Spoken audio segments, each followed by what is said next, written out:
મહારાજ મિત્રો, આ છે શૈલેષભાઈ અને પૂજાબેન અને આ કપલ માટીની ગણપતિજીની મૂર્તિઓ છેલ્લા 10 વર્ષથી બનાવી રહ્યા છે. રોડની વાત કરું તો નડિયાદ ડાકોર જતો રોડ સાંઈબાબા મંદિરની એક્ઝેક્ટ સામે મઢુલીની બાજુમાં બનાવતા હોય છે. અને સાહેબ, આપણે કેટલા ફૂટ સુધીની તમે મૂર્તિઓ બનાવતા હોય છે અને તમે પોતે કલાકાર કેવા છો? હું અત્યારે મારા કને 3 ફૂટથી માંડીને 1 ફૂટ સુધી મૂર્તિ છે. બરાબર. અને પ્યોર માટીની મૂર્તિ તમને મળી જશે. કોઈ મિલાવટ નહીં આવે ને માટીમાં? શું મિલાવટ નથી આવે, અમે ખુદ બનાવી. એવું હોય તો તમે એક વખત આવીને અમારો કારખાના આવીને જોઈ લેજો. ક્યાં બાત હે ભાઈ! જુઓ, ડેકોરેશન કરે છે અને સરસ મજાની મૂર્તિઓ બનાવે છે. જુઓ ભાઈ, જબરજસ્ત મૂર્તિઓ છે, તમારે જોઈએ. અને મેં પોતે ઉચકીને જોઈ, ઓરિજિનલ માટીની મૂર્તિ જે હોય એનું વજન બહુ ખાસું હોય. આ યુનિક જગન્નાથના રૂપમાં બનાવેલી છે અમે. ક્યાં બાત હે! ભગવાનના પોતે સ્વરૂપ જે ગજમુખ કે એ રીતની બી ગજમુખ બી છે.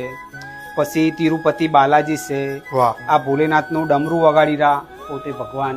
વાહ! કૃષ્ણના રૂપમાં છે.